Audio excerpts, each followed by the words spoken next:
Merci de nous accorder d'avoir un rassemblement autour de ta parole. Merci aussi pour ta présence. Viens moindre et bénir ta parole, afin que toutes les vertus contenues dans ta parole soient déversées dans la salle au profit de quiconque toi. Laisse que le diable n'ait aucun droit dans cette église, mais que les droits pour lesquels tu es mort à la croix puissent agir maintenant, alors que ton ministère de proclamation est en train d'agir comme le lion de la tribu de Juda. Que l'on soit ainsi, pour la prééminence du début jusqu'à la fin, dans le nom de Jésus-Christ. Amen. Nous allons lire à deux endroits dans la Bible.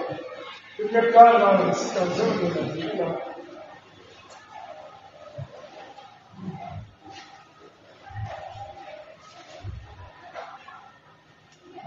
'Nous lisons d'abord dans 2 Samuel 24. kwanza leo asome kama mafunzo ni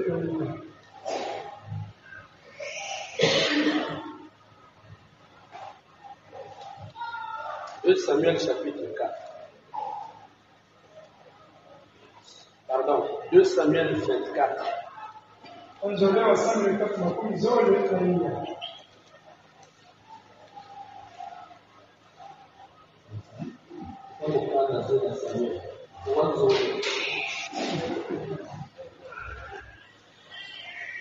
2 Samuel 24. La colère de l'Éternel s'enflamme. La colère de l'Éternel s'enflamma de nouveau contre Israël, et il excita David contre eux en disant: Va, fais le dénombrement d'Israël et de Juda.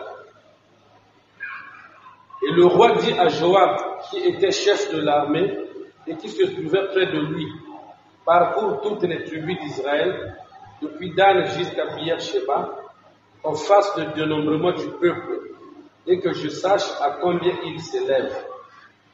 Joab dit au roi: Que l'Éternel ton Dieu rende le peuple 100 fois plus nombreux, et que les yeux du roi mon Seigneur le voient. Mais pourquoi le roi mon Seigneur veut-il faire cela? Le roi persista dans l'ordre qu'il donnait à Joab et aux chefs de l'armée, et Joab et les chefs de l'armée quittèrent le roi pour faire le dénombrement du peuple d'Israël. Ils passèrent le Jourdain et ils campèrent à Aroër, à droite de la ville qui est au milieu de la vallée de Gad, et près de Jazer. Ils allèrent en Galade et dans le pays de Taktim, au Chi. Ils allèrent à Dan, Jaal et aux environs de Sidon. Ils allèrent à la forteresse de Tyr.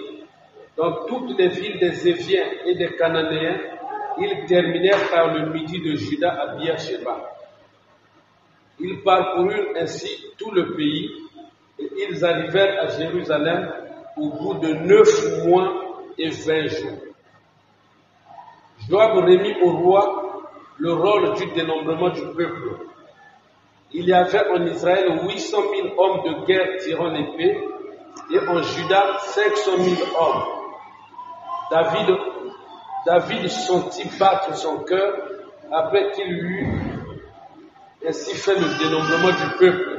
Et il dit à l'Éternel: J'ai commis un grand péché en faisant cela, mais ô Éternel, daigne pardonner l'iniquité de ton serviteur, car j'ai complètement agi en insensé.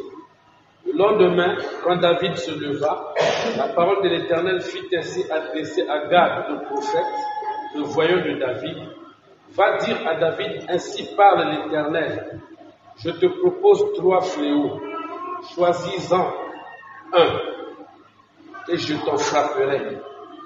Gad alla vers David et lui fit connaître la chose en disant: Veux-tu 7 années de famine dans ton pays, ou bien 3 mois de fuite devant tes ennemis qui te poursuivront, ou bien 3 jours de peste dans ton pays? Maintenant choisis et vois ce que je dois répondre à celui qui m'envoie. David répondit à Gad: Je suis dans une grande angoisse. Oh, tombons entre les mains de l'Éternel, car ses compassions sont immenses, mais que je ne tombe pas entre les mains des hommes. L'Éternel envoie la peste en Israël depuis le matin jusqu'au temps fixé, et de Dan à Beersheba, il mourut 70 000 hommes parmi le peuple. Amen. On s'assoit. Et on va relire ensemble maintenant. On va prendre juste une parenthèse. Je n'ai pas prêché avec la pression. Les techniciens sont en train de tâtonner la main et tout. D'ailleurs, ça paraît qu'ils viennent même être endommagés. À cause de la tension qui n'est pas normale. Vous qui êtes déjà ici, je vais répéter ça dimanche. Il y a 500 000 gens prévus pour le groupe. Un frère qui n'est même pas de cette église, mais qui était là le dimanche quand le groupe déconnait, il a remis 500 000 pour la vie changer le groupe. Et j'ai dit aux techniciens, si on achète le même genre de groupe avec les charges que nous avons maintenant, on aura les mêmes problèmes. Il y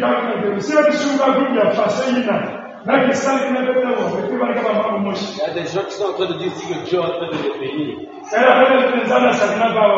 Vous devez seulement mettre une faute écrite sur le blog groupe. On achète un groupe consistant une fois pour toutes. On le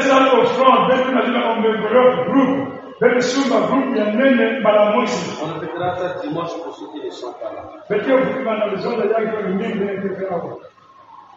Nous allons reprendre la lecture ici. Ensemble. Je poserai des questions et vous répondrez.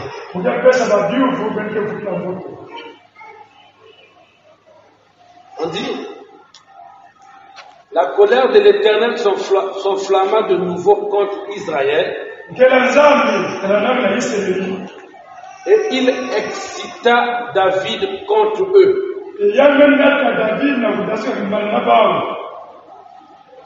David, roi. Mais quand Dieu s'est fâché contre le peuple, il a utilisé Satan ou David. Il a mis David à cœur quelque chose contre le peuple. En disant, va, fais le dénombrement d'Israël et de Juda. Est-ce que c'était sa pensée propre? C'est comme Hérode quand il voulait faire le recensement. C'est Dieu qui lui a mis à cœur de faire le recensement pour pousser à chaque Hébreu de retourner dans sa ville natale. Ainsi, Joseph et Marie devaient se retrouver à Bethléem. Et la prophétie devait s'accomplir pour que Jésus naisse à Bethléem.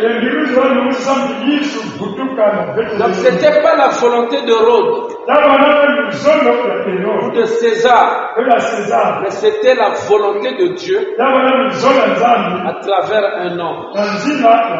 Cette volonté parfaite agit en bien ou en mal. Et ici, David, le roi bien-aimé, à qui le peuple avait dit, nous sommes tes os et ta chair. Règne maintenant sur nous. Ne règne pas seulement sur Juda, mais aussi sur tout Israël. Quand un enfant dérange, vous devez vous déplacer avec l'enfant. Règne sur tout Israël, pas seulement sur Juda. Donc, il était leur roi bien-aimé. Il était l'homme selon le cœur de Dieu. Dieu pouvait utiliser les ennemis. Comme il avait utilisé Nebuchadnezzar pour les envoyer à la déportation. Mais comment l'homme selon le cœur de Dieu, le roi bien-aimé, Dieu l'utilise contre son propre peuple. Faites attention aux décisions que vous prenez. Tu peux prendre une décision qui paraît juste à cause de ton autorité à la maison. C'est moi le mari, c'est moi le chef. Mais Dieu peut t'utiliser pour accomplir un malheur dans sa propre maison. Mais toi tu ne vois que l'autorité que tu as. David pouvait le faire. Moïse faisait le dénombrement. Nous avons le livre des nombres. Mais ici, c'est Dieu qui lui pousse à le faire. C'est seulement un prétexte. 70 000 hommes meurent en 3 jours.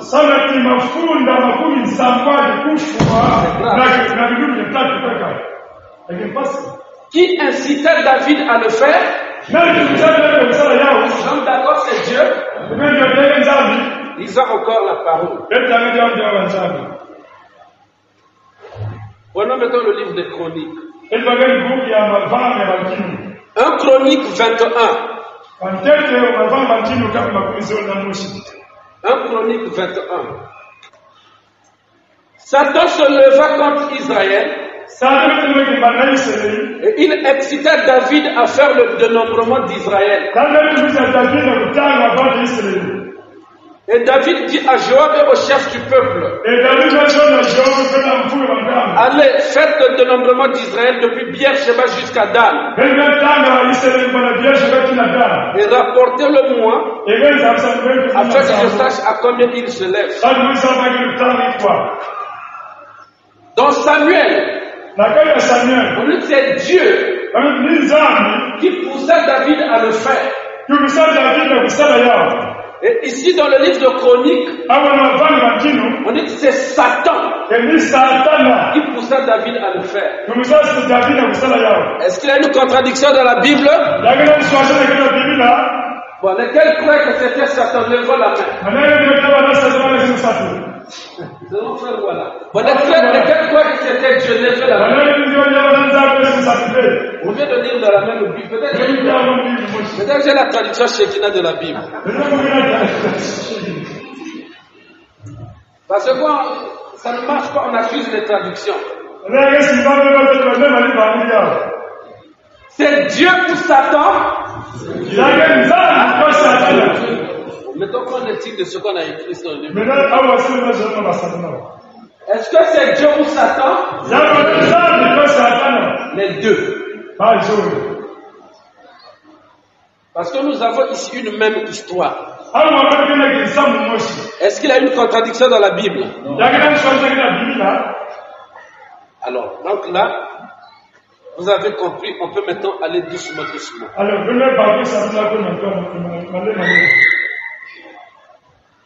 Si nous prenons Genèse chapitre 1, on nous dit au commencement, Dieu créa les cieux et la terre. Sommes tous d'accord? Nous prenons Jean chapitre 1. Au commencement était la parole. Et la parole était avec Dieu. Et la parole était Dieu. Nous avons ici Moïse. Et de l'autre côté, nous avons Jean. Les deux parlent du commencement. Au commencement, Dieu créa. Au commencement était la parole. Lesquels sont pour Moïse? Il dit qu'au commencement, Dieu créa les cieux et la terre. Genèse chapitre 1, verset 1. Moïse a-t-il raison ou tort? La raison. Lesquels sont pour Moïse? Je vais donc la main.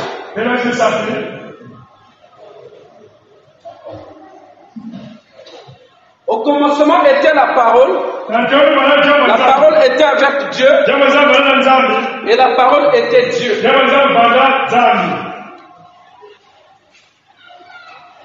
Est-ce que Jean parle-t-il comme Moïse ou bien il ne parle pas comme Moïse?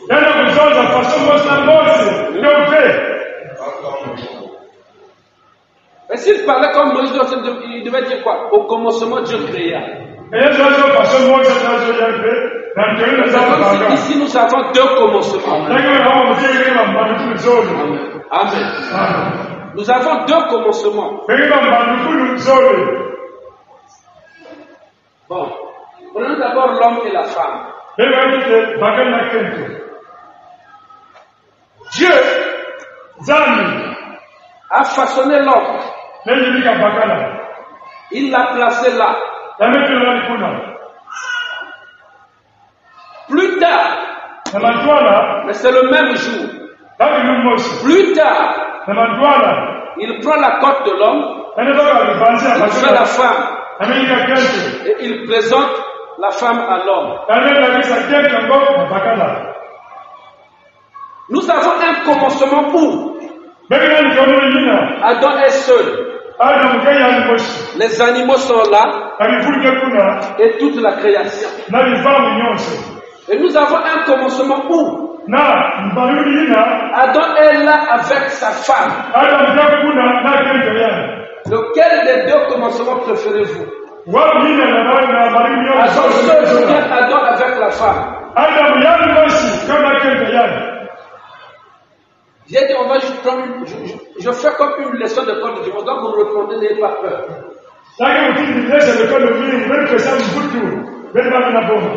Quel commencement préférez-vous? Adam seul avec les animaux ou bien Adam avec sa femme?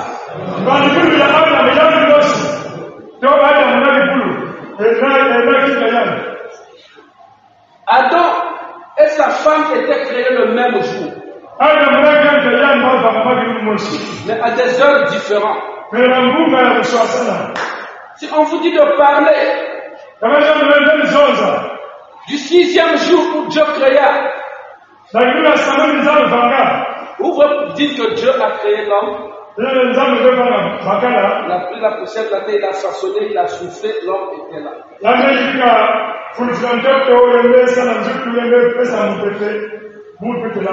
Vous pouvez prendre le soir du 6e jour, il a pris la porte de l'homme, il a façonné la femme et l'a présentée à l'homme. Vous devez savoir que lorsque nous prenons le message de Branham, dans le message il y a des âges. Vous pouvez vous retrouver dans l'âge où il n'y a que Adam. Donc vous vous retrouvez dans l'âge où il y a Adam et sa femme. Amen. Parce qu'il y a un message on vous présente seulement l'homme avec les écureuils, l'homme avec les petits poissons ressuscités, l'homme avec le taureau furieux. Ça c'est Adam avec les animaux. Amen.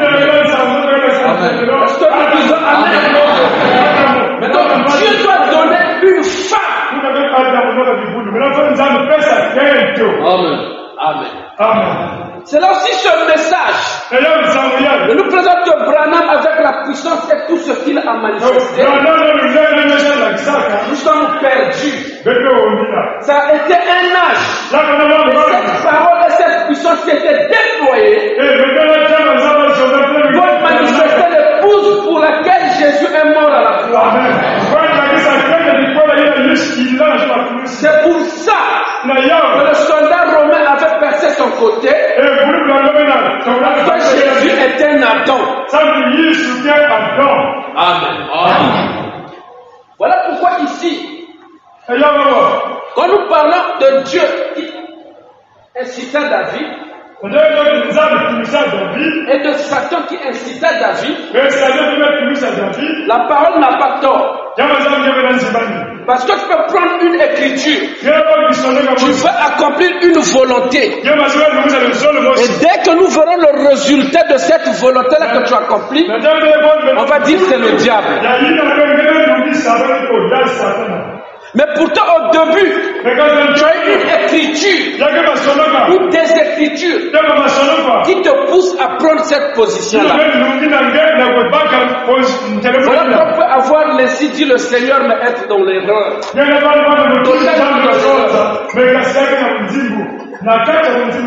Le résultat confirmera ça.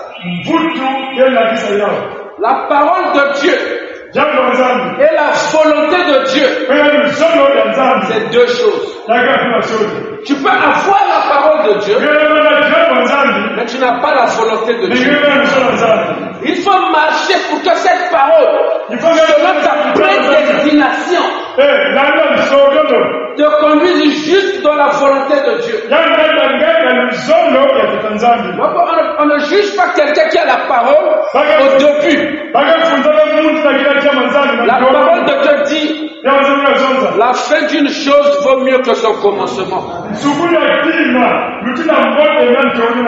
Donc, David, après avoir été établi dans sa position suprême, il a eu des grandes victoires. Et Dieu a mis dans son cœur le désir de faire le dénombrement du peuple. On a vaincu la plupart de nos ennemis. Et maintenant la stabilité, je règne sur tout Israël. Maintenant, je peux dénombrer le peuple. David était prophète. Donc, autrement dit, quand il dit faites telle chose, parfois Joab ne peut pas lui demander est-ce que c'est Dieu qui te l'a dit. Joab lui a seulement dit tu es roi. Tu règnes sur tout Israël. Mais pourquoi faire encore le dénombrement? Oh, que Dieu multiplie le peuple. Et que Dieu voie la multiplication du peuple. Donc, autrement dit, Joab n'était pas d'accord avec ce que David voulait faire. Mais David était arrivé à un point où même ses désirs étaient des ordres. Voilà un homme, quelle que soit la confiance que Dieu lui fait, quel que soit le travail qu'il fait pour Dieu, vous devez faire attention de tomber dans l'orgueil. Quelle que soit la manière que Dieu a béni quelqu'un, il te pompe pas le vêtement, il te pompe pas la nourriture, tu peux changer de voiture tu peux voyager comme tu veux. Fais attention. David ici est tombé dans ce piège. Au lieu de croire que le peuple a confiance en lui, le dénombrement là était seulement une astuce. Il voulait savoir qui est qui fait quoi. L'amour ne soupçonne point. Et vous savez, là où il y a l'amour de Dieu, il n'y a pas de grand, il n'y a pas de petit.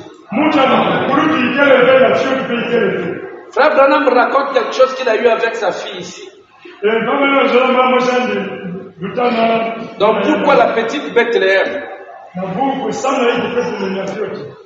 Du 14 décembre 63. Paragraphe 41. L'autre jour, l'une de mes fillettes me posait une question au sujet de l'importance.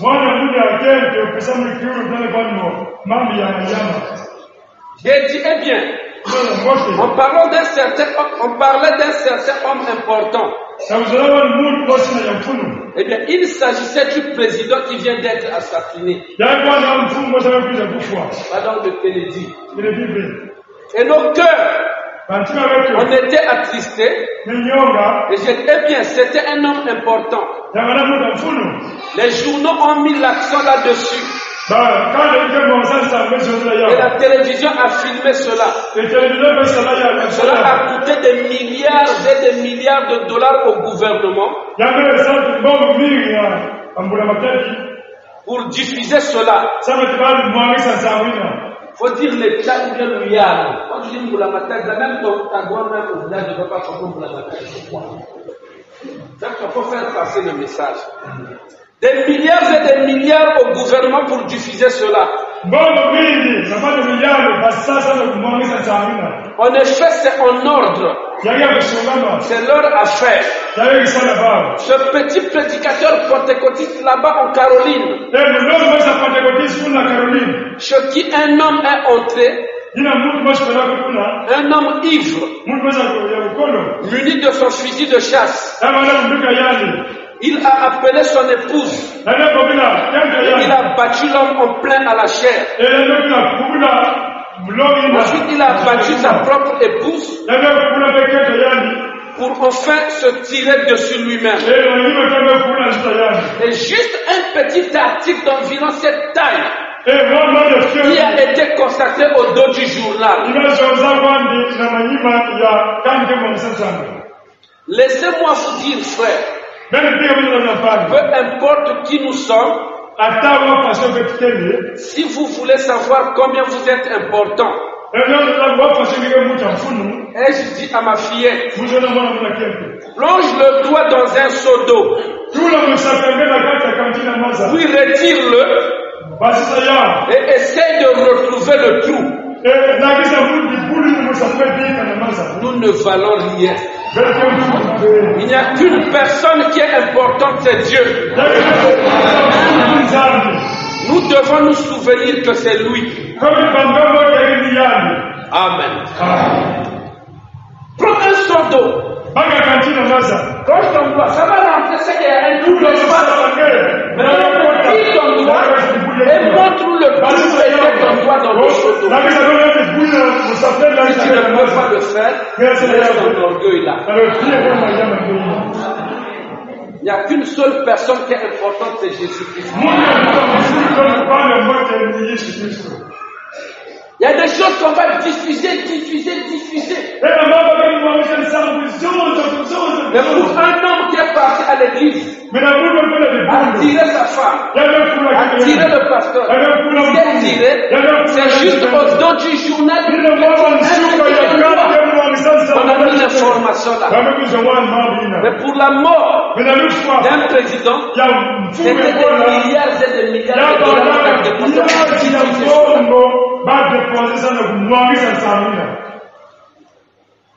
Aujourd'hui,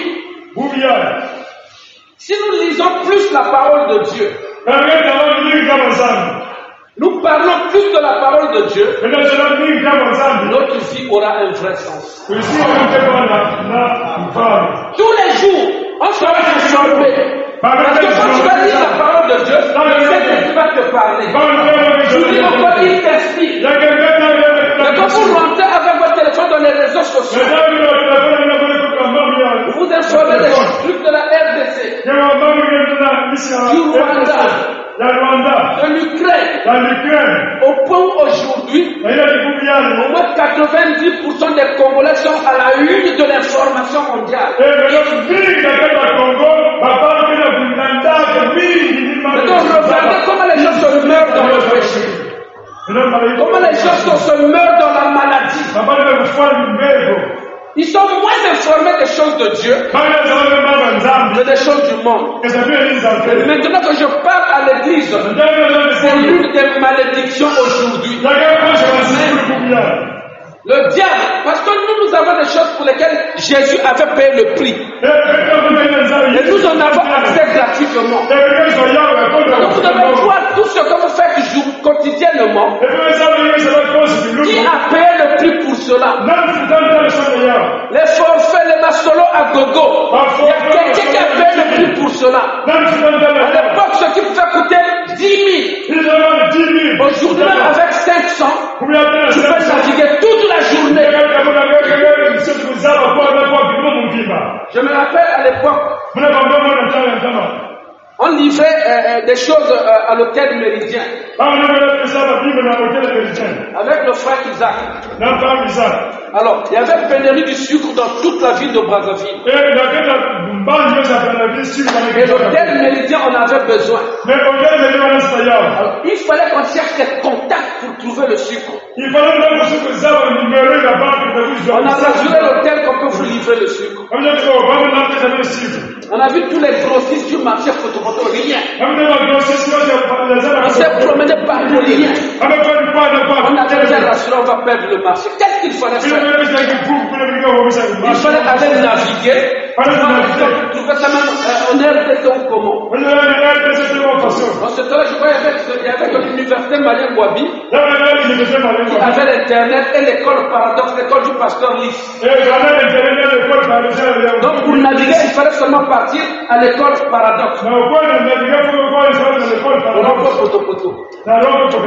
va naviguer pendant 30 minutes.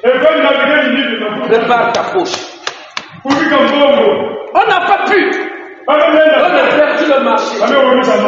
Mais aujourd'hui, tu peux naviguer même de 19h à 1h.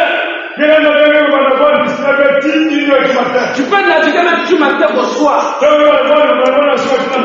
Parfois avec 1000 francs seulement. Dans le prix là, qui a payé ça? Pour toi. Et quel profit tu as tiré quand tu es resté connecté tout ce temps-là? Tu as servi Satan sans le savoir. Amen. Un jour, j'ai visité un ami prédicateur. Frère, la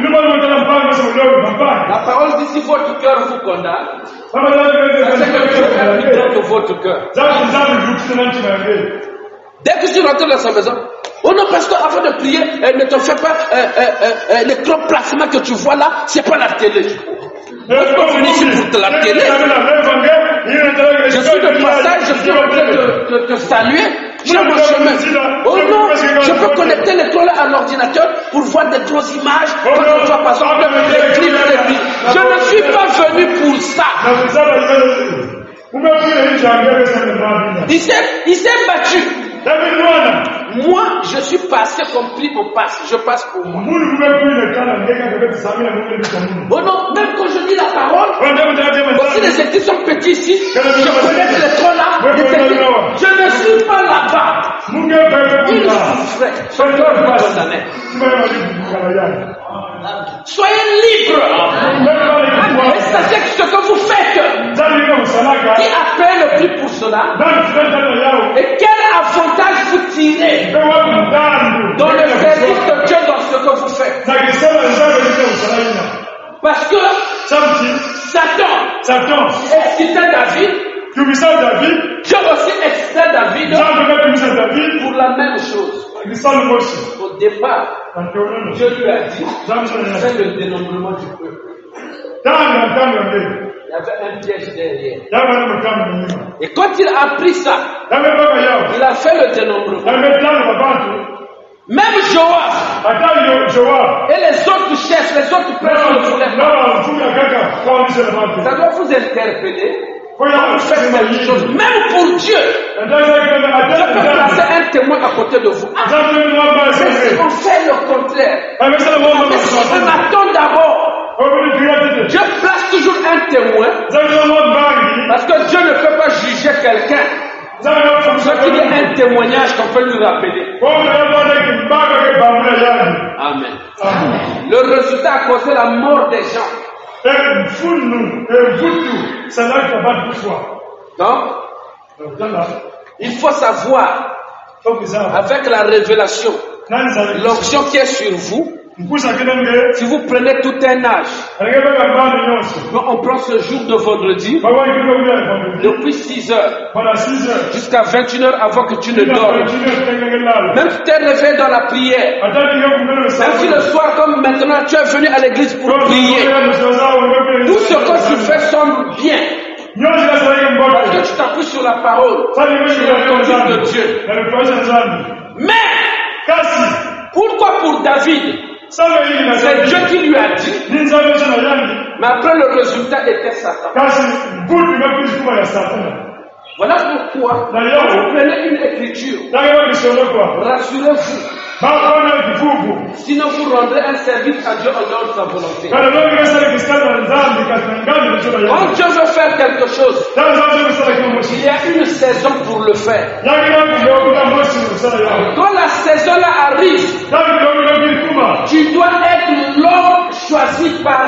pour le faire. Amen. Il y a 5 conditions pour rendre un service à Dieu en dehors de sa volonté. Frère Branham dit, même si c'est la saison de Dieu qui est arrivée, et que tu n'es pas l'homme choisi par Dieu pour faire cette chose-là, ça sera un échec. Le diable va s'en emparer et tirer gloire. Or, dans tout le travail qu'un fils ou une fille de Dieu fait, vous voulez avoir la faveur de Dieu, vous ne laissez jamais le diable tirer gloire de ce que vous faites. Dieu vous demandera des comptes. Même si ça prend des années, Dieu vous demandera des comptes. Voilà pourquoi ici dans notre leçon, notre parenthèse qu'on va tirer ce soir, j'ai commencé avec Dieu. Est-ce que j'ai fini avec lui pour lui dire la volonté qui est au ciel, c'est la même que j'ai accomplie sur la terre.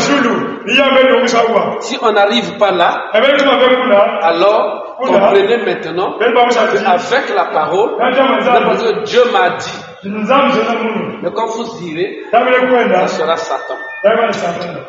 Amen. David, l'homme selon le cœur de Dieu, le bien-aimé de Dieu. Dieu a dit choisi qu'il y ait 7 années de famine dans tout le peuple. Ou bien, je ne sais pas, 3 ans, pour que tu sois encore un fugitif. David l'a déjà été. Il fouillait ça et là avec l'option. Et Dieu lui dit, les ennemis vont encore te poursuivre et tu vas fuir de lieu en lieu. Choisis cela, ou bien choisis la famille, ou bien qu'il y ait 3 jours de peste. La mort va rentrer. David, qu'est-ce que tu dois faire? Si Dieu te posait la même question, qu'est-ce que tu dois faire? Lisons d'abord la Bible.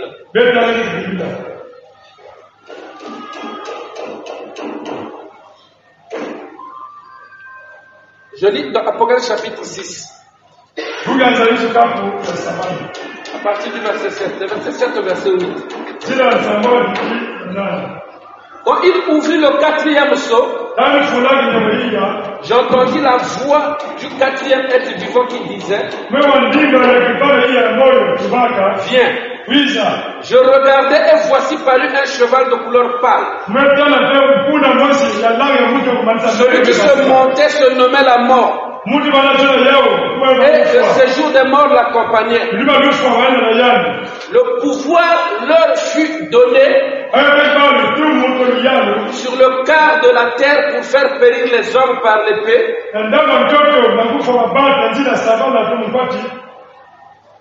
Comme David que les ennemis devaient poursuivre avec l'épée. Par la famine. Comme les années de famine que Dieu devait envoyer.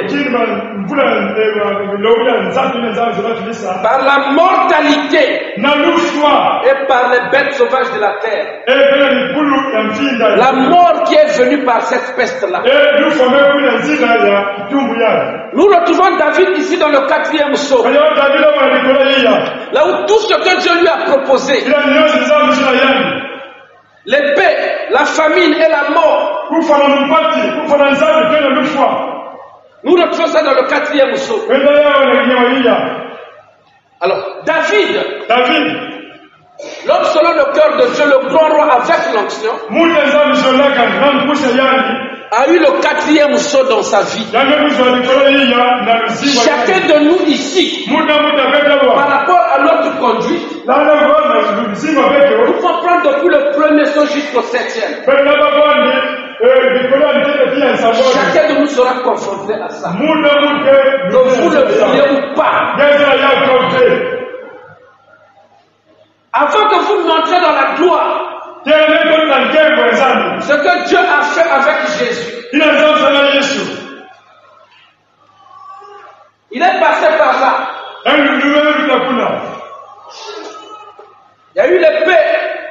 famine et la mort. L'église est passée par là. L'épée, la famine et la mort. Jusqu'à ce que nous arrivions aux âges sombres, l'âge de Thyatire. On appelle l'âge de la mort. L'église est passée par là.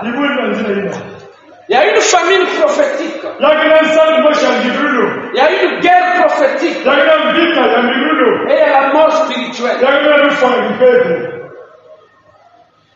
Depuis les prophètes Osée et autres là-bas, Amos, on prophétisait une famine qui viendrait au temps de la fin. Et la Bible dit non pas la famine naturelle, mais c'est la rareté de la parole de Dieu. Il y a une famine. Il est écrit, quand un sceau est ouvert, un mystère est révélé aux élus, et une guerre est déclenchée. Chaque fois que vous recevez une révélation de la parole,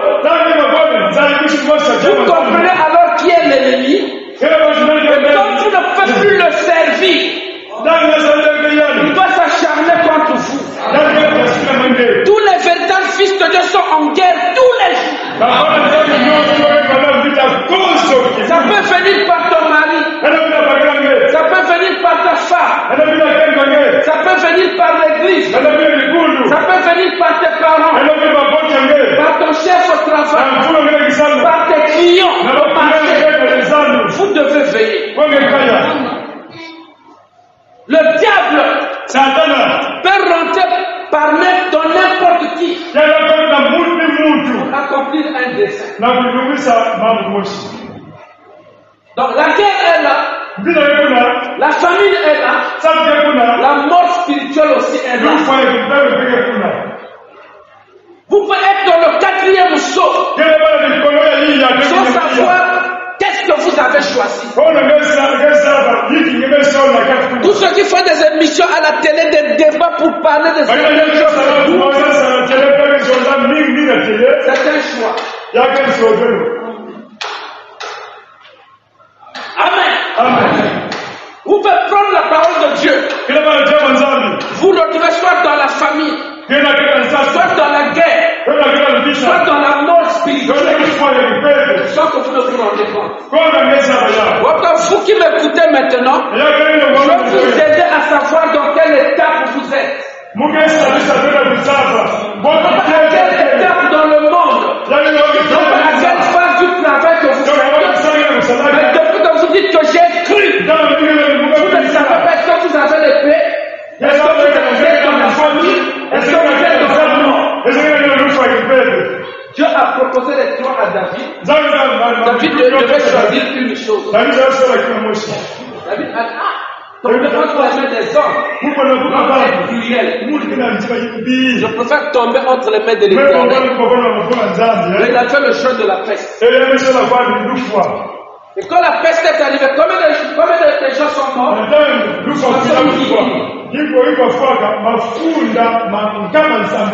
Est-ce que David est mort? Même dans la peste, là, il n'a perdu aucun de ses enfants. Ces enfants sont morts par rapport à autre chose. C'est lui qui est en conflit. Mais quand le jugement arrive, c'est le peuple qui subit. Voilà pourquoi je vous en supplie, frères et sœurs. Vous êtes un bon pasteur. Vous êtes une bonne église. Vous pouvez rentrer dans des histoires, mais c'est vous qui subissez. Même quand David a tué Uri, a pris sa femme Bathsheba, elle est tombée enceinte. Dieu a envoyé Nathan, le prophète, pour donner la sentence à la maison de David. Nathan lui avait dit quoi? Que l'épée ne se retirera jamais de ta maison. à cause de ce que tu as fait. Nous voyons comment ces enfants sont morts. C'était l'épée de Dieu dans la maison de David. Et pendant que Bathsheba accouche, l'enfant était malade. C'était dans notre âge, on devait peut-être l'envoyer à la néonatologie. Et quand l'enfant est tombé dans cette condition, David s'est mis à jeûner, à prier, à pleurer. Dès que l'enfant est mort, il s'est bien habillé, il s'est parfumé. Mais comment que l'enfant était malade? Il était abattu. Mais maintenant que l'enfant est mort, au lieu qu'il soit plus abattu, la vie de ça s'est passé. J'ai fait le sacrifice, j'ai prié, cela est arrivé, laissez-moi m'habiller et me parfumer. L'épée était dans sa maison. L'enfant tué Uri, il a pris sa femme. Mais ce n'est pas David qui est mort. C'est l'enfant là qui est mort. Il y a certaines choses que vous faites. La mort est rentrée dans votre maison. Tu ne feras rien avec ton salaire. Tu ne feras rien avec ton commerce. On peut te donner tout ce qu'il faut gérer. Il y a des choses dès que vous lui donnez de gérer quelque chose, attendez-vous à mettre les mains sur la tête. Décidez-vous. Prenez la bonne position. On avait des locataires à Brazza. Il y a une qui vendait au marché. Elle appelait Angèle. Mais toi, ton commerce, depuis que tu vis chez lui ici des années, tu n'avances pas. Chaque fois, vous me coupez quoi? Comment? Parce que toutes les femmes que tu vas vendre au marché là, c'est seulement la maintenance. Donc, il n'y a pas une femme qui dit non, pour mes sangs, l'air ne nous tape pas. Il y a des questions comme un condiment de Soumba de Pam. L'air ne nous tape pas. Nous, maintenant là, tu vas faire pour la forme. Tu peux même manger 1000 francs, mais tu n'as pas vendu 1000 francs. Mais donc, il faut qu'il y ait une noix là. Moi, je dis que les baguettes coulent. Dès que tu vas manger l'argent là, c'est 30 000. Tu renforces un peu la table. Le coup de Jaka Kuna. Mazadi Kakuna. Nyos Kakuna. Donc, il y a des systèmes qui disent que les maïmères. Donc, tu attends 20 minutes du stool. Je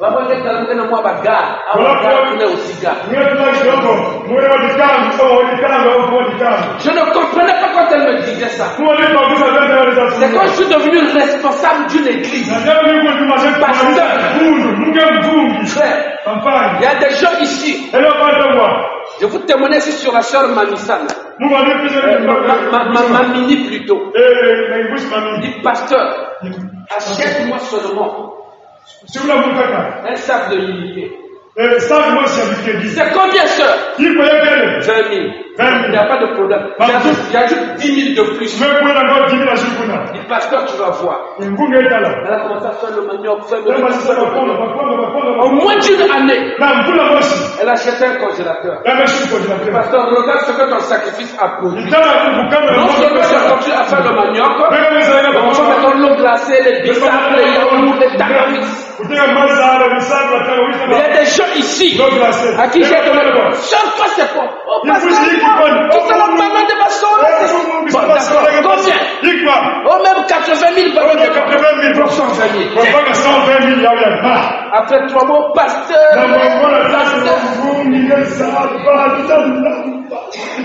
C'est là que j'ai commencé à comprendre ce que Angèle me disait. Et si vous avez une vie comme ça, vérifiez votre expérience. Est-ce que c'est l'épée? Est-ce que c'est la famine? Est-ce que c'est la peste? C'est pas un héritage que vous vivez comme ça. Dites amen à la parole.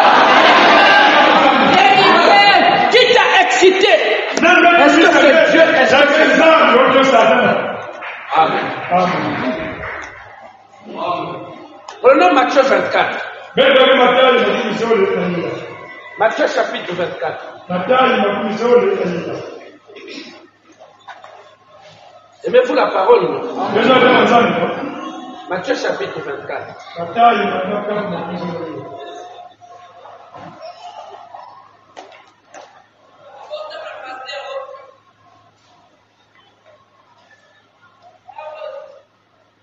Madame dit, Jésus a prêché sur les sceaux. Et c'est dans Matthieu 24 qu'il a prêché sur les 7 sceaux. Il a prêché les 6 sceaux, mais il a laissé le 7e. Pendant Matthieu 24.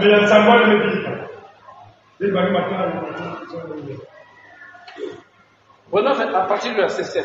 Une nation s'élèvera contre une nation. Et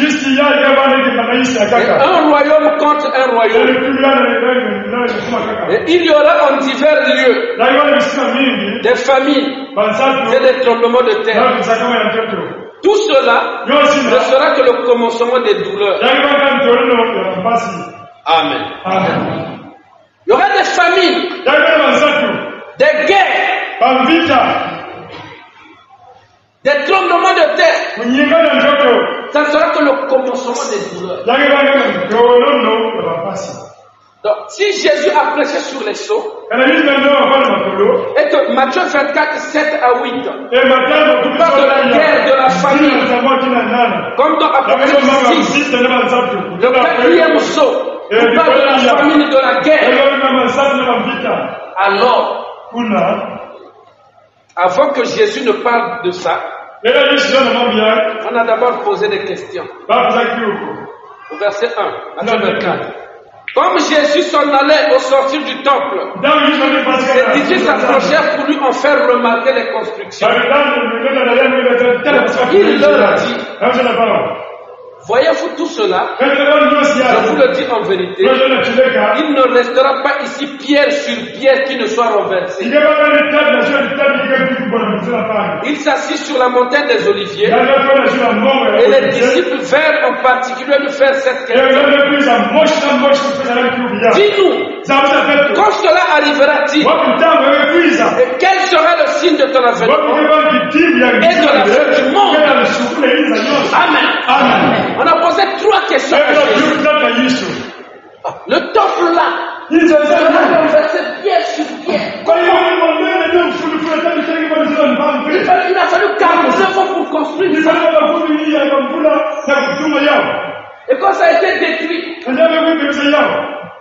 a encore travaillé. Hérode a encore ajouté à grandir. Et le temple sera renversé. Alors dis-nous quand cela arrivera. Donc la destruction du temple. Quand cela arrivera. Et quel sera le signe de ton avènement? Deuxième. Et 3. Et de la fin du monde. Donc dans Matthieu 24 ici, à quel moment le temple sera détruit? Donne-nous le signe de ton avènement et le signe de la fin du monde. Et Jésus a commencé à parler.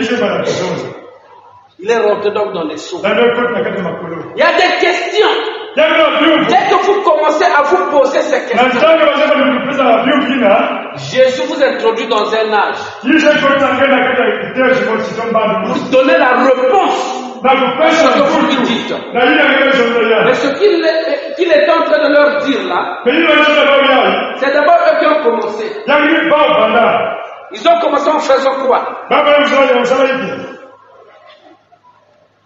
Comme Jésus s'en allait au sortir du temple, ses disciples s'approchaient pour lui en faire remarquer les constructions. Est-ce que Jésus n'a jamais vu ça? Il a vu ça. Naturellement et en vision. Quand le diable avait transporté en haut du temple, il partait prêcher là-bas plusieurs jours. Mais comment à la fin, les disciples, ils regardent un peu ça. Qu'est-ce que tu en penses? Regarde un peu depuis que tu t'es marié. Depuis que tu as cru la parole, depuis que tu fais des enfants, depuis que tu fais des activités, Tu t'es jamais questionné. Parce que tu manges, tu bois, les choses vont bien. Nous aussi nous voyons. Mais dès que tu commences à dire au pasteur, qu'est-ce que tu remarques que tu ne vois pas que ma femme c'est là que Jésus t'attend. Tu vas lui montrer ce que lui voit déjà. Tu vas lui montrer ce que lui connaît déjà. Si ça ne va pas avec ta femme, mets-toi à genoux, prie. Tu vas faire remarquer ça à Jésus. Il va t'amener dans les seaux. Et tu vas pleurer davantage. Dis-le Amen. Donc qu'est-ce que toi tu as remarqué dans l'église que Jésus ne voit pas? Qu'est-ce que toi tu as remarqué dans le pasteur que Dieu ne voit pas? Qu'est-ce que tu as remarqué dans ton mari que Dieu ne voit pas? C'est quand vous oubliez la place de Dieu qu'il est roi, qu'il connaît tout, qu'il contrôle tout, et que vous voulez comme attirer son attention. Vous tombez dans le piège de David. Dieu a béni son peuple. Le peuple est dans le pays. Au lieu qu'il laisse Dieu faire, alors il faut dénombrer le peuple. C'est là qu'il a eu des problèmes.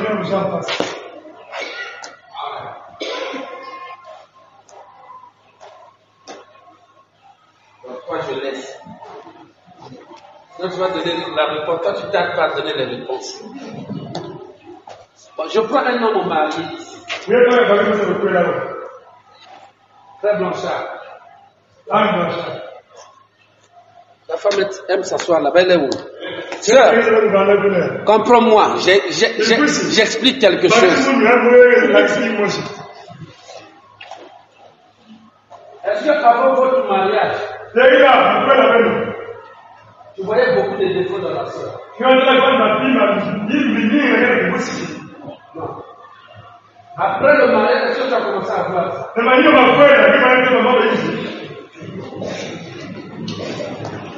Je me tourne vers la sœur. Sœur, avant le mariage, tu pleurais, Seigneur, le mariage. Quand le frère est venu, tu voyais des défauts en lui.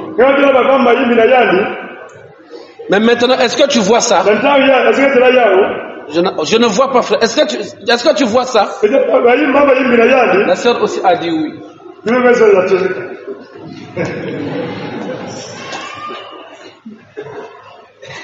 Alors, Dieu connaissait le frère. Dieu connaissait aussi la sœur. Le frère est une portion. La sœur aussi est une portion. La plénitude, il faut les mettre ensemble. La même fois, le docteur, la plénitude de Dieu dans l'homme, ça crée des problèmes là. C'est ça que vous trouvez dans le mariage.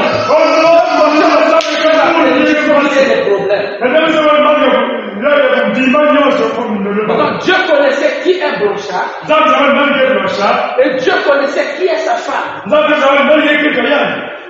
Maintenant, si eux, les deux sont en Christ, ne sois pas en contradiction avec frère Branham. C'est pas dans la statue de l'homme parfois si j'ai bonne mémoire, frère Branham dit. Plus vous grandissez dans la vie de foyer, plus l'amour augmente. Et quand les problèmes viennent au foyer, c'est pour vous amener à vous aimer davantage. C'est ce que frère Branham dit. Or, pourquoi il y a des problèmes, la sœur ne va plus préparer. Elle sort le matin visiter les parents, elle va rentrer le soir. Tu laisses 3000 pour le marché, tu reviens, tu trouves 1500, donc elle a pris sa part.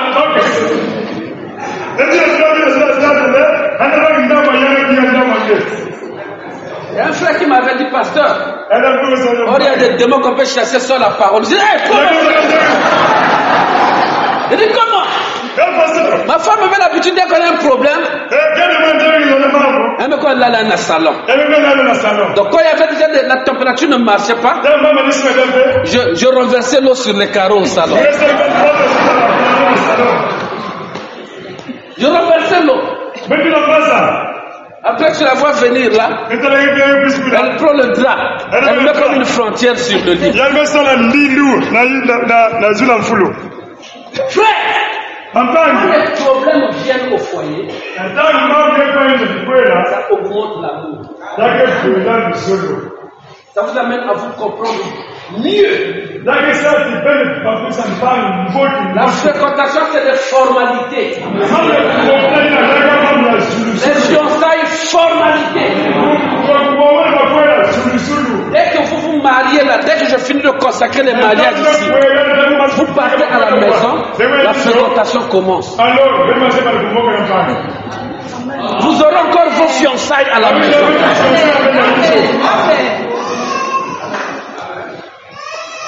Frère, pendant que le mariage a des étapes. Comme il y a des sauts en dedans, et il y a des sauts au dos du livre. Quand vous serez au foyer, vous allez encore vous fréquenter, vous connaître les fiançailles et tout. Ça sera des sauts au dos du livre. Or ça, on ne peut pas lire ça. C'est la révélation de Dieu. Voilà pourquoi, aujourd'hui, Blanchard doit mieux connaître sa femme que ses parents. Ne pas venir, oh non, c'est nous qui avons mis Jaël au monde, c'est notre fils. Blanchard connaît mieux Jaël que ses parents. Donc, autrement dit, Jaël doit plus honorer Blanchard que ses parents. Parce que quand le mari t'a étudié, t'a bien compris, il t'a aimé, il te supporte, et vous avancez. Un jour, j'avais dit à une soeur, tu as dit que maintenant tu n'as plus beaucoup d'amour pour ton mari. Je suis d'accord avec toi. Est-ce que c'est seulement maintenant que tu constates que ton mari, ou bien depuis que vous... Oh, pasteur, c'est depuis des années. Donc tu savais qu'il est comme ça. Que pour donner l'argent du marché c'est difficile. Pour faire l'école des enfants c'est difficile. Même pour acheter les habits des enfants, tu savais. Fallait même souffler le moine, moi aussi. Vous êtes arrivé à 5 comme ça, tu es méchant. Parce que le malheur de ces enfants-là, c'est pas leur père, c'est toi. Quand tu avais su que papa là ne connaît pas payer la nivaki, il ne connaît pas payer l'assurance à l'école, il fallait arrêter de mettre le mort. Amen. C'est toi. Quand vous constatez quelque chose, sachez que Dieu connaît déjà. Ne faites pas votre dénombrement. Aussi, je calcule, on est mariés depuis 17 ans. Quand on a 2006 ans, après leur oncle avait fait un peu ça 15 000 à cotisation. C'est ça ton dénombrement.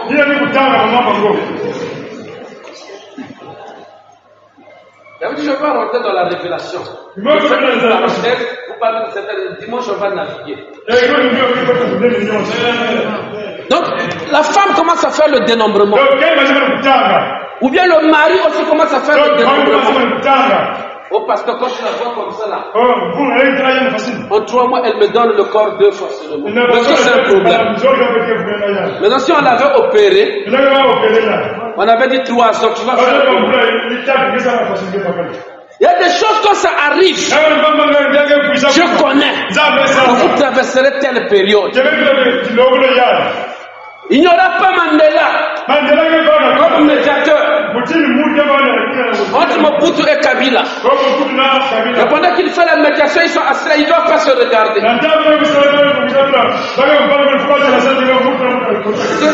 Kabila a dit à Mandela qu'il a la domination. Si Mobutu me regarde, moi je vais changer d'avis. On ne doit pas se regarder. Et c'est quand vous vous tournez le dos à la maison. Qui vous invite pour faire la médiation? Laissez votre témoin de mariage tranquille. Parfois il y a plus de problèmes. Mais parfois par orgueil, il ne vous le dit pas. Affrontez les réalités de la vie. Combattez. Christ avait déjà vaincu. Et si vous nous donnez sa position, dans la victoire. Pas en se plaignant. Amen, amen, amen. L'église est enlevée au dernier âge de l'église, n'est-ce pas? Lisons d'abord dans l'exposé. Frère Branham dit, exposé.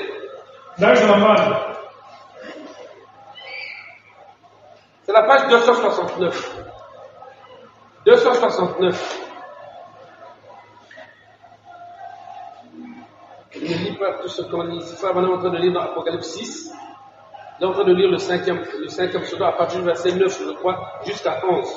Je ne lis pas la Bible, toute cette partie-là où je descends un peu plus en bas. Remarquez bien ici qu'aucun de ceux qui étaient sous l'autel n'avait été tué à cause du témoignage de Jésus.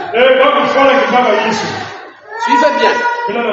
Quand vous lisez dans le livre d'Apocalypse, on montre des gens qui seront tués à cause de la parole et du témoignage de Jésus, n'est-ce pas? Mais quand on lit ici, au sujet du 6e sceau, on ne parle pas de ceux qui sont morts à cause du témoignage. On dit que les âmes sous l'autel sont en train de prier. Jusqu'à quand, Seigneur?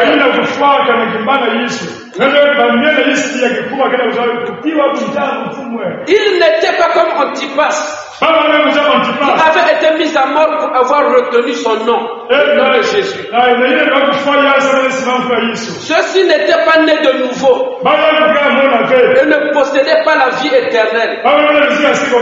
Ils reviennent à la résurrection et reçoivent la vie parce qu'ils se sont appuyés sur la parole. Suivez bien, frère. Nous sommes dans l'église ici. Il y a des gens qui s'appuient sur la parole, mais ne sont pas nés de nouveau. Mais il y a des gens qui sont nés de nouveau. Ils ont le témoignage de Jésus. Amen. Alors ceux-là, le diable peut les persécuter. Ceux-là iront dans l'enlèvement. Ils seront prêts à tout sacrifier à cause du témoignage de Jésus.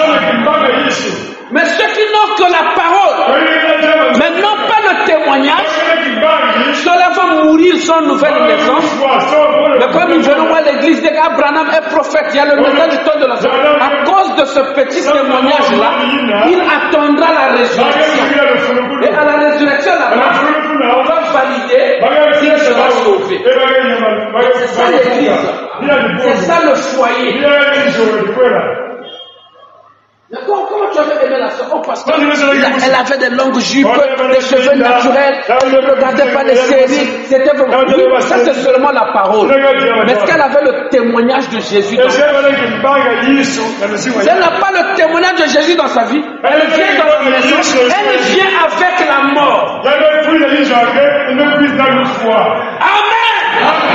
Il faut te battre pour la résurrection. Parce que quand elle va ressusciter en nouveauté de vie, que ton foyer soit un arbre verdoyant. Ne combattons pas selon la chair et le sang.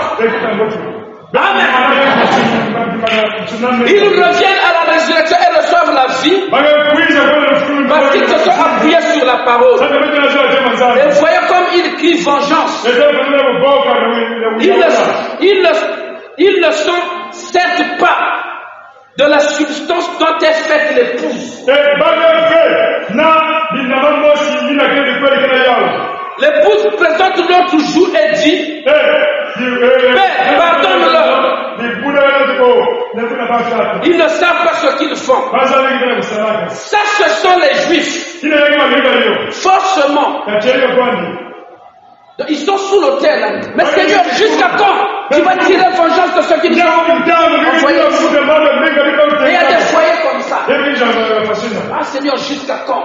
Mon mari là, Seigneur, jusqu'à quand? Ma femme là, Seigneur, jusqu'à quand? Les enfants là.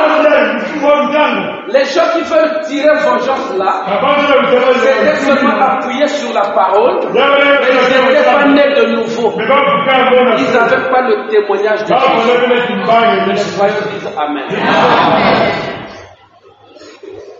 Et moi, pasteur, quand je vois qu'ici il y a le témoignage de Jésus. Là, il y a seulement frère Branham dit, je peux comprendre ça.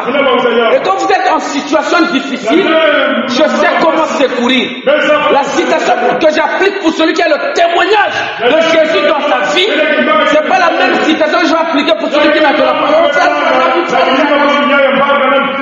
On va laisser comment que le problème arrive, le frère Branham dit là disparaît. J'ai vu plusieurs fois des frères ou des sœurs accusés leur conjoint. Oh, parce qu'il est là même à la maison. J'ai dit frère Branham, dit à quel frère Branham? C'est quand les problèmes surgissent qu'on peut comprendre qui a le témoignage de Jésus. Amen. Amen. Forcément, puisqu'ils sont dans le 5e sceau.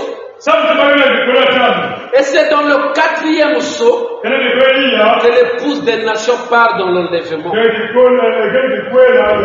L'épouse est enlevée dans quel sceau? Et dans le 4e sceau, il y a quoi? Il y a l'épée, il y a la famine, il y a la peste, n'est-ce pas? Est-ce que vous pensez que l'enlèvement c'est facile? Dans le sceau où la mort, le séjour des morts agissent. L'épée, la famine, la peste.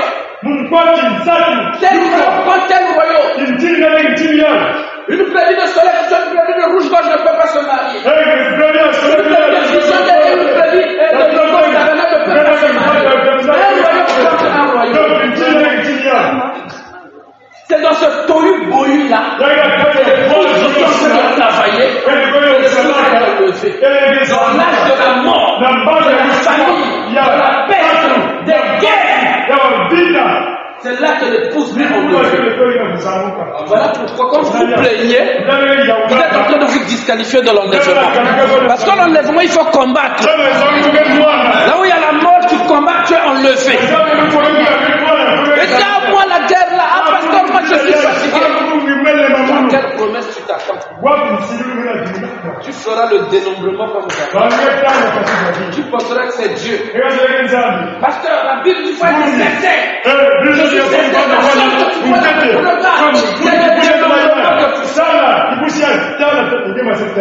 Le résultat prouvera ça. Amen. Amen. C'est pas lui qui a inventé le dénombrement. Or, le dénombrement a une procédure.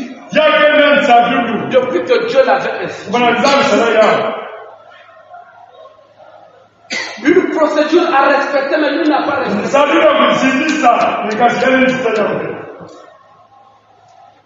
Je peux prendre quelques écritures. Nous pouvons repartir d'abord dans Exode. Et nous prenons le livre de Nombre, nous lisons peut-être 2 ou 3 chapitres.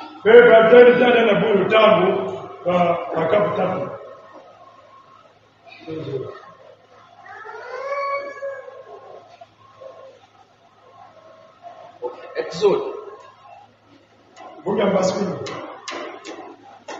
Exode 30.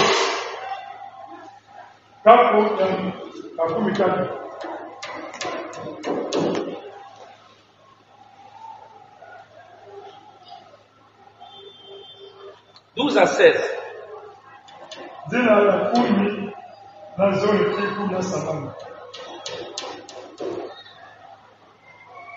Okay.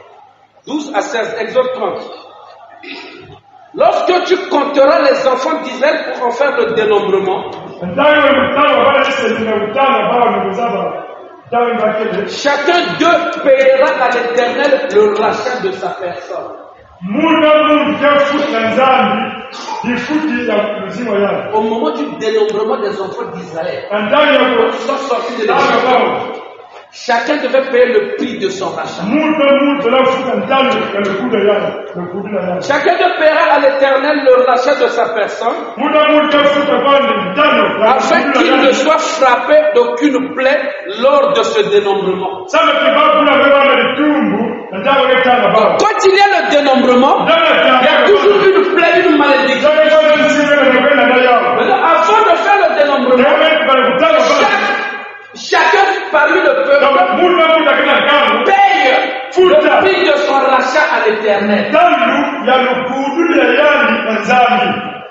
Si tu penses que j'ai marié ma femme, j'ai payé le prix de son rachat. Fais attention quand tu veux faire le dénombrement. Disons Amen. Chacun te paiera à l'Éternel le rachat de sa personne, afin qu'il ne soit frappé d'aucune plaie lors de ce dénombrement. Voici ce que donneront tous ceux qui seront compris dans le dénombrement. Un demi-sigle selon le sigle du sanctuaire, qui est de 20 guéras. Un demi-sigle sera le don prélevé pour l'Éternel. Tout homme compris dans le dénombrement depuis l'âge de 20 ans et au-dessus payera le don prélevé pour l'Éternel. Le riche ne paiera pas plus et le pauvre ne paiera pas moins d'un demi-sigle comme don prélevé pour l'Éternel, afin de racheter leur personne. Tu recevras des enfants d'Israël l'argent du rachat. Et tu l'appliqueras au travail de la tente d'assignation. Ce sera pour les enfants d'Israël un souvenir devant l'Éternel pour le rachat de leur personne. Amen. Avant de faire le premier dénombrement, parce qu'au début Dieu, dans le livre, parce que le dénombrement c'est la généalogie. Monsieur Mosita, Marie 2, les enfants, dans le dénombrement c'est la généalogie. Comme Dieu, en dehors d'avant, quand il citait les généalogies, Adam, le Caïn et tout, ici Israël sort de l'Égypte. Dieu institue le dénombrement. Et au milieu d'eux, il y a des étrangers. Est-ce qu'on devait dénombrer les étrangers? Est-ce que les étrangers devaient payer le prix de leur rachat? Christ a racheté à la croix. Mais aussi des sacrifices que toi tu dois faire pour accomplir le rachat que lui avait accompli. Il n'y a pas de vie chrétienne sans sacrifice. Il n'y a pas de mariage sans sacrifice. Je vais encore prendre un exemple ici. Bon, je ne cite pas un frère, je pose seulement la question dans la foule.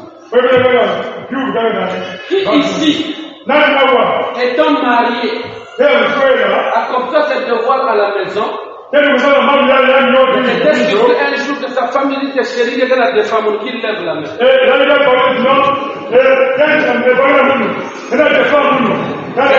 Steven a soulevé ça vite. Tu vois, qui lève d'abord la main. Bon, comment ta femme peut te dire que tu me dois?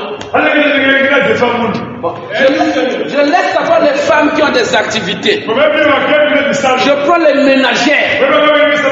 Donc tu es seulement maman, hein? Tu laves les assiettes, tu vas au marché, tu prépares, tu restes assis. Ménagère, aucune activité. Maintenant, qui a une femme qui est seulement ménagère à la maison? Qui n'a aucune activité? Au fond là-bas. 2. Elle n'a pas peur de la sœur. Est-ce que la leçon ne bénit pas? La sœur te fait des problèmes à la maison, vous me dire. Donc, mon chéri, tu me dois. Oh, mais c'est quoi? Oh, l'huile manissa, mais l'huile, c'est pour la maison. On va tous manger, c'est ce que c'est un problème. C'est ça. Il y avait des étrangers qui étaient au milieu d'eux.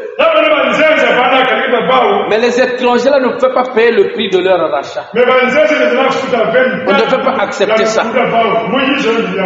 Donc si tu es à la maison, tu fais gloire à Dieu. Paye aussi le prix. Amen. Mais si tu ne fais pas payer aussi un prix, étant dans la maison pour continuer donc tu es étranger. Donc tu es étranger. Amen. Il n'y a pas arrangé un problème où la femme est ménagère, c'est le frère qui travaille. Mais la soeur a déjà acheté une parcelle. Et le frère ne savait pas. Le frère avait su parce que c'était une parcelle litigieuse. Donc la soeur a dit pour la mèche, c'est-à-dire. Quand Dieu ouvre nos yeux de son colis, c'est pour que nous voyons sa divinité. Mais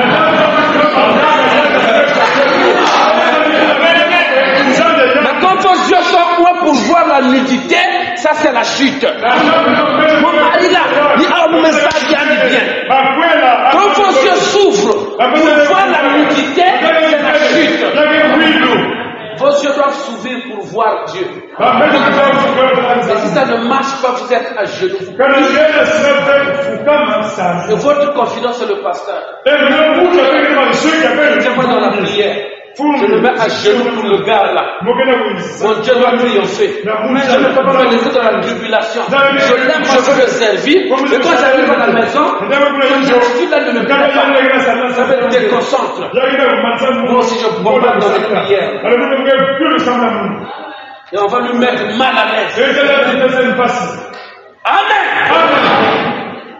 Dans le dénombrement, avait un fléau qui accompagnait ça. Il faut d'abord payer le prix pour éviter ce fléau-là. Continuons encore. Allons dans le livre de Nombres. Allons dans le livre de Nombres. Ce qui a causé le malheur à David peut aussi te causer du malheur. Nombre chapitre 1. À partir du verset 1. L'Éternel parla à Moïse dans le désert de Sinaï. Dans la tente d'assignation. Le premier jour du second mois. La seconde année après leur sortie du pays d'Égypte. Il dit, faites le dénombrement de toute l'assemblée des enfants d'Israël. Pas des étrangers, des enfants d'Israël. Autrement dit, quand on faisait le dénombrement des enfants d'Israël, on laissait les étrangers là qui étaient sortis. Étaient-ils contents? Ils étaient fâchés contre les enfants d'Israël. Dans le livre là, on a mis mon nom. Mon nom est de haut. Si Moïse ou Josué fait l'appel, mon nom est là. Celui qui n'a pas de nom là-bas, sera-t-il content? Ils n'étaient pas contents. Quand Dieu est en train de faire la généalogie de son peuple, ils sont délaissés. Donc ça concernait les enfants d'Israël, selon leur famille, selon les maisons de leur père, en comptant par tête les noms de tous les mâles.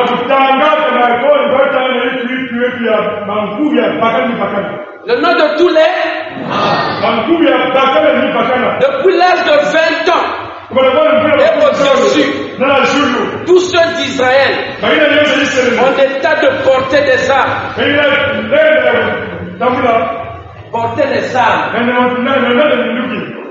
Vous en ferez le dénombrement selon leur division, toi et Aaron. Moïse a fait le dénombrement avec Aaron. Le prophète est la sacrificature. Moïse et les Éphésiens 4. Aujourd'hui, nous continuons le dénombrement. Si tu appuies pour toi sur la parole, frère, les étrangers peuvent dire ça. Nous avons vu Moïse en Égypte. Les fleurs sont descendues. Il a dit telle déclaration. Il a fait ceci. D'accord, il n'y a pas de problème. Nous devons connaître de quelle famille, de quelle famille. Il y aura avec vous un homme par tribu, chef de la maison de ses pères. Donc on a pris un prince de chaque tribu. Ils se sont associés à Moïse et Aaron pour faire le dénombrement. Voilà pourquoi vous savez que là-bas David prend les anciens qu'il avait et leur dit allez faire. Il s'appuyait déjà sur un modèle. Mais oubliez que derrière le dénombrement, il y a des fléaux qui suivent. Donc c'est ce qui fut fait ici. Ils ont payé le prix. Et on devait choisir des anciens de chaque tribu et ils devaient travailler ensemble. Ça c'est pour tout le peuple. On ne prend que des mâles, pas des femmes. On descend toujours dans nombre 1. On prend le verset 47. Le verset 47 dit: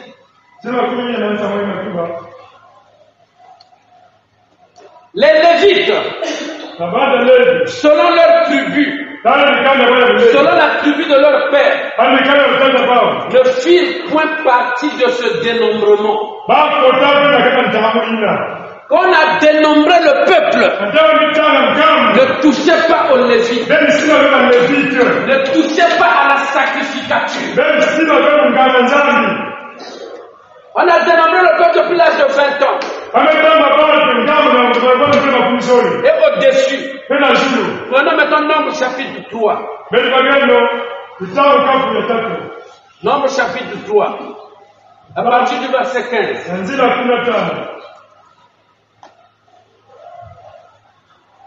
Fais le dénombrement des enfants de Lévi, selon les maisons de leur père, selon leur famille.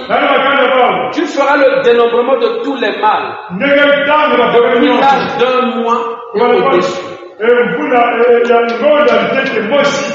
Pour toutes les familles d'Israël, c'était depuis l'âge de 20 ans et au-dessus. Mais pour les Lévites, à partir de 1 mois, c'était un peuple différent. Il avait une certaine grâce au milieu du peuple. On n'a pas mélangé leur dénombrement. Selon leur famille, tu feras le dénombrement de tous les mâles, depuis l'âge d'un mois et au-dessus. Moïse en fit le dénombrement sur l'ordre de l'Éternel, en se conformant à l'ordre qui lui fut donné. Amen. On continue au verset 40. Toujours Nombre 3.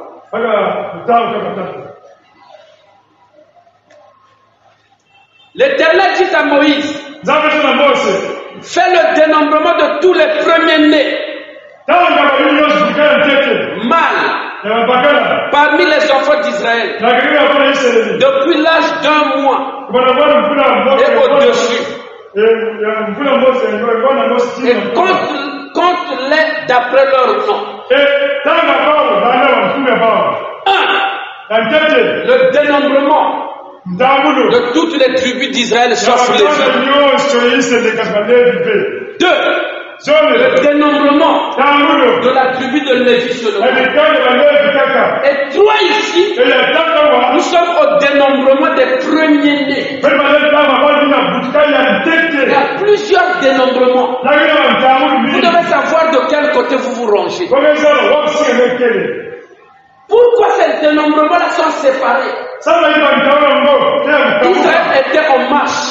Il y avait un peu de la confusion au milieu d'eux. Avec ce que Abraham avait dit, Isaac et Jacob. Mais donc Dieu commence à mettre l'ordre au milieu de son peuple. Et Dieu sépare les dénombrements. Dans la maison, papa est d'une certaine classe. Amen.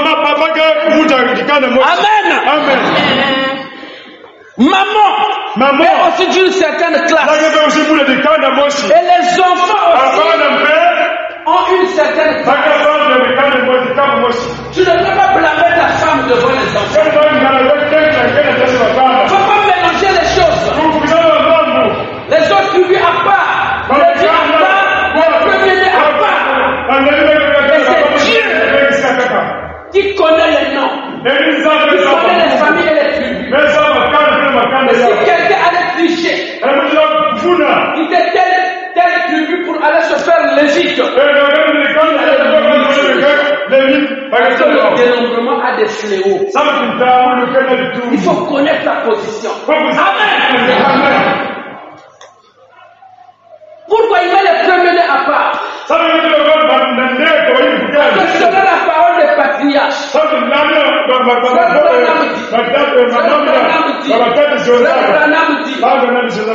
les premiers-nés qui étaient au Dieu.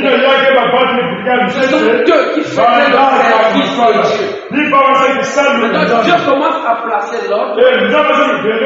Il dénombrait d'abord les Lévites. Donc prenez aussi les premiers-nés à part. Il dit au verset 41, tu prendras les Lévites pour moi, l'Éternel, à la place de tous les premiers-nés des enfants d'Israël. Dieu, en plaçant l'ordre, ce n'est plus un tel. Maintenant, à l'étape où nous sommes arrivés, prends seulement un tel. Pour moi, l'Éternel. Maintenant, Moïse va dire quoi? Les premiers-nés nous ont servi depuis l'Égypte. Voilà quand même pour venger, tu as frappé les premiers-nés de l'Égypte. Nous sommes quand même fait le service. Dieu dit pour moi, plus de premiers-nés. Maintenant les Lévites à leur place. Est-ce que les premiers-nés là, c'est toi qui interprétais? C'est toi qui voyageais avec les personnes? C'est toi qui avais tel chose dans le milieu? On dit ce n'est plus toi. Un tel remplace à sa place. De cœur toujours. Hein? C'est pas vrai? Au lieu que maman reçoive l'argent de la popote, ce n'est plus maman. Papa va de sortir, appelle l'enfant. Soukoula, papa. Voici l'argent du marché. On commence à laisser l'argent du marché chez l'enfant. Et maman dira, votre papa a laissé maman. Cette famille est celle de l'aide.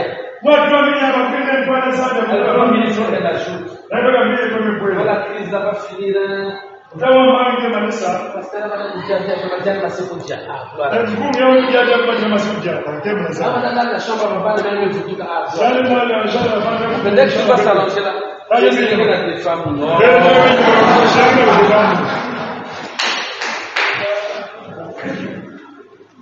Il dit. J'ai pensé à un témoignage, je ne vais pas vous donner ça.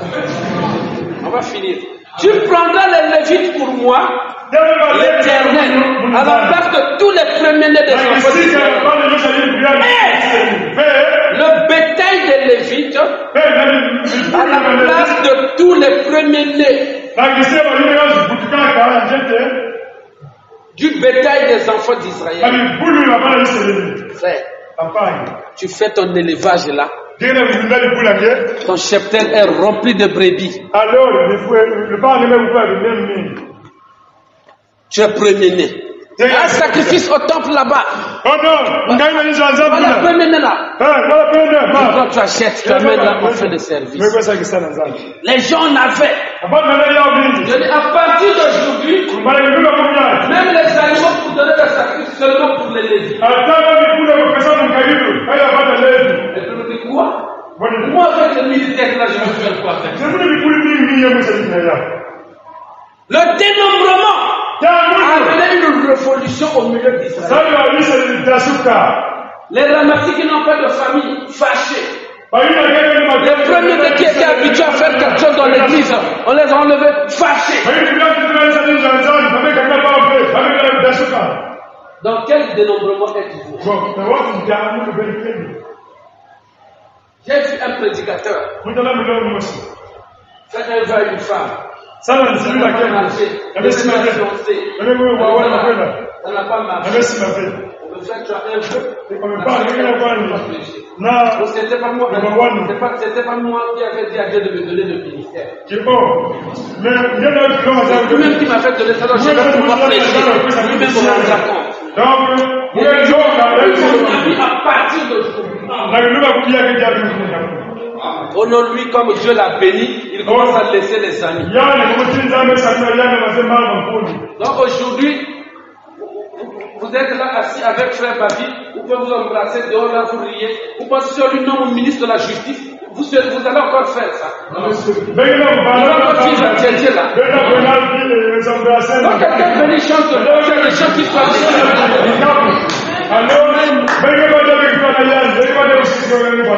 même si ton nom pour le voir, tu dois passer par le protocole. Et c'est ça que le frère m'a dit que tu appelles n'importe quoi, tu peux même le biper. Là, tu appelles, c'est quelqu'un qui reçoit. Il ne reçoit pas directement. Donc si Dieu m'a béni, je vous laisse. Parce que vous êtes parti de manger la bénédiction avec vous. Dans le dénombrement, tu n'es plus là. Il y a des pasteurs qui prêchaient ce message, qui disaient le premier-né.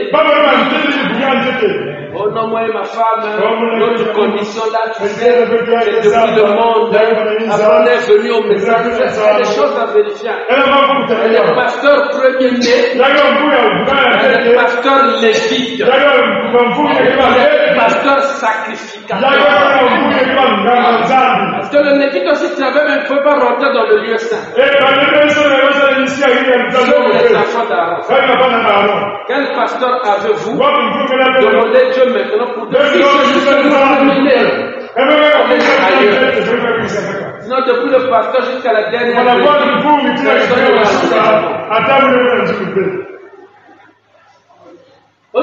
regarde les photos du mariage de notre pasteur. Je sais c'est qui. Ce sont ses enfants. Oh. Ils prêchaient depuis. Ils sont mariés, ils étaient des gros enfants. Et ils prêchaient quoi? Attention au premier-né. Maintenant, quand le message est confirmé, tous on peut lire maintenant faire non. Il peut servir Dieu, mais pas être pasteur à la prison, oui. Dans les hôpitaux, oui. Dans les marchés, dans les bus, oui. Mais derrière la chair, il faut un autre dénombrement. Donc si on fait le dénombrement, la généalogie, le titre qui vous permet de dire que j'appartiens à telle famille, ça doit être prouvé par rapport au message. C'est là, avec cette position-là, je sens que le perdre des amis. Je respecte les gens parce qu'ils sont serviteurs de Dieu. Mais je connais leur catégorie et j'ai des limites. J'avais appelé un pasteur un jour. Moi, je connais les ministres qui travaillent avec toi. Je connais les ministres chez toi. Est-ce qu'il y a des gens quand ils sortent de l'église, ils veulent se faire quelqu'un? Je te connais, tu es ta position de la parole. Tu es bénéficié à ton église. Le ministère de l'épouse. Amen. Amen. Tu as écouté ce que ton pasteur m'a dit? Il s'est fâché. Que ça te fasse contre moi. Parce que ça, c'est d'abord ton pasteur. Avant que tu prennes faire Branham. Continue ton chemin. Donc, le sacerdoce, le mariage, l'église, c'est comme Christ et son épouse. Quand il y a des tribulations, nos âmes sont assis dans les lieux célestes en Jésus-Christ. Vous avez vaincu le monde et tout ce qui est du monde. Quelle que soit la crise, vous allez vous en sortir. Parce que le sacrifice que vous faites pour ce message, c'est le prix de votre rachat que vous avez. On a dit quoi? Moïse, tu prendras l'argent là qu'ils vont donner et vous allez bâtir le sanctuaire. Dans ce bâtiment-là, il y a mon argent. Il y a l'argent de Mouala. Il y a l'argent de David. Il y a l'argent de Gab. Si ton argent n'est pas ici, dans quel dénombrement tu es? Non. Mousita. 10 000, 20 000. Offrande. 100 francs. Point. On construit l'église. La fête que Dieu t'a racheté. Tu as le nom dans le livre. Dans le dénombrement qu'il est en train de faire pour bénir son peuple. Ça va que telle famille sera placée dans telle partie dans le pays. Il va faire ce dénombrement. Mais pendant qu'ils sont en marche, il faut un sanctuaire. Et l'argent que eux paient pour leur dénombrement, pour leur rachat, c'est avec ça qu'on bâtit le sanctuaire. Donc quand Dieu regarde le sanctuaire, il lit les noms des gens. Amen. Quand Dieu voit ce bâtiment-là, il y a des noms des gens qui l'ont fait. Qui veut la bénédiction? Qui veut la guérison? Les Juifs ont rappelé à Jésus. Le sanctuaire remet la main, remet la main. Non, attention, Jésus ne dit pas ça. Il nous a bâti une synagogue. Donne-nous sa requête. Jésus l'a fait. Il y a un fait qui était là. Dieu remonte par rapport à les égoïstes là. Ils veulent partager la bénédiction avec les légumes. À celui qui n'a pas, on donnera même ce qu'il a. À celui qui a, on ajoutera et il sera dans. Nous y sommes maintenant. Donc, nous sommes au 4e saut. Il y a la mort, il y a l'épée, il y a la croix, il y a la famille. Mais là, dans ce 4e saut, c'est là que l'épouse est en lui. Laissez vos plaintes. Si vous êtes dans la généalogie, dans le dénombrement de Dieu, quelquefois la face, quelquefois l'épée, la famille vous appelle, vous combattrez, vous vaincrez, vous serez identifiés avec Christ. Et tous les frères disent Amen.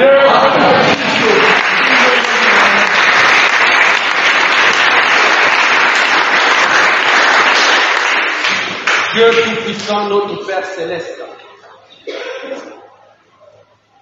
quand tu as sémé au cours des âges, il y a le long du chemin, il y a les endroits pierreux, il y a les épines, et il y a la terre favorable.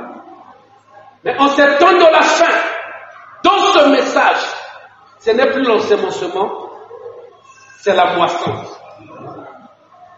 Tu as envoyé ta parole confirmée pour que quiconque dira Amen à la parole reçoive les vertus nécessaires pour tout surmonter sur son chemin.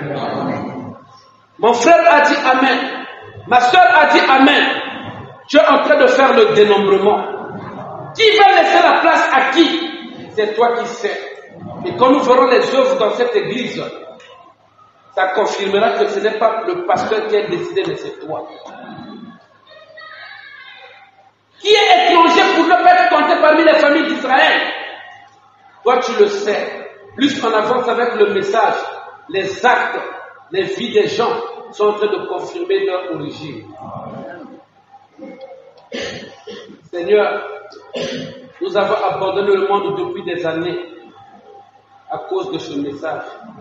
Mais nous ne voulons pas seulement être des premiers-nés pour que nous soyons remplacés un jour, plus que l'Église avance Nous voyons des gens qui sont en train de tomber, de perdre la position, mais Dieu est en train de susciter les autres. Nous ne voulons pas être comptés parmi ceux-là.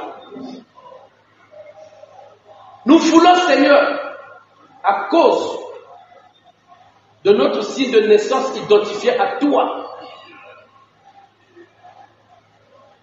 Tu n'as pas deux familles sur la terre. Il est écrit que la famille au ciel et sur la terre porte un même nom, le nom de Jésus. Et si tu veux faire un dénombrement ici, ça ne sera plus selon leur famille, mais ça sera selon ta famille. Qui est qui et qui doit faire quoi? Et nous croyons faire partie de cette famille. Révèle-nous notre position. Que tous les sacrifices que nous faisons pour toi soient la continuité de ce que tu as accompli à la croix, en disant que tout est accompli.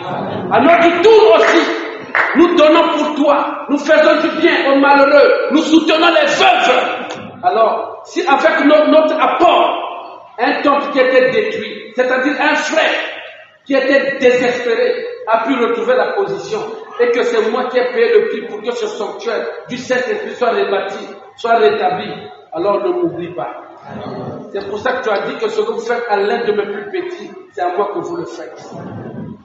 Et si ce bâtiment physique que nous voyons est érigé pour toi et pour ta gloire, et que quelqu'un a payé un prix pour qu'il y ait une pointe, une planche, le ciment, les carreaux et tout ce que nous pouvons voir de nos yeux, pendant que tu es en train de regarder ta famille, souviens-toi de lui, comme tu t'étais souvenu de Mardochée en disant, comme Mardochée a fait ça pour moi, qu'est-ce qu'on lui avait donné?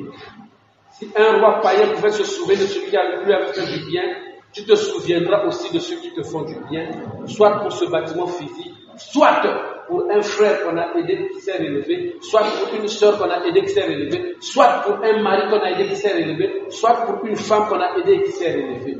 Fais-nous grâce.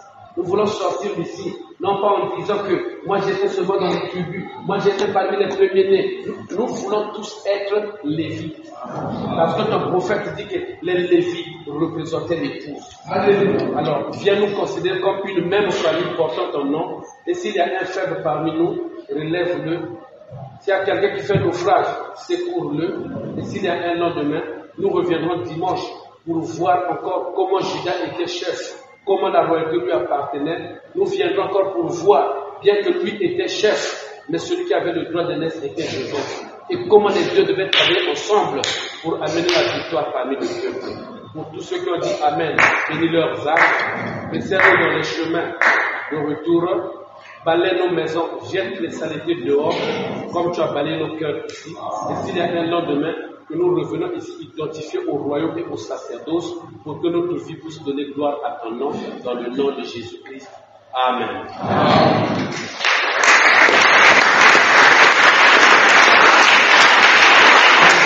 Avant de sortir, un frère qui n'est pas de cette église,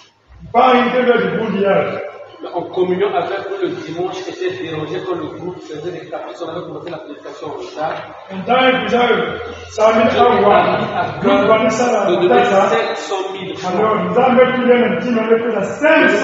Nous remplaçons le groupe de l'église. Mais si nous achetons à ce prix-là le même type de groupe, avec les charges que nous avons, on aura les mêmes.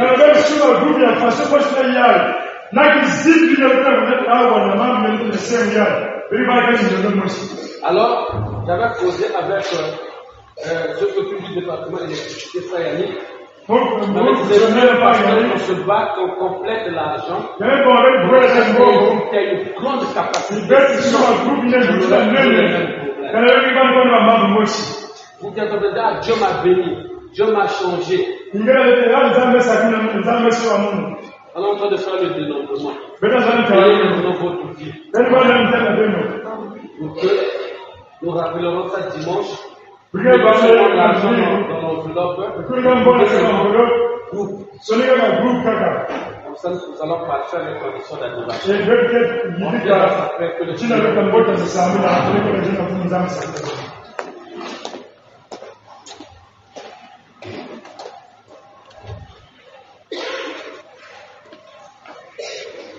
Thank you.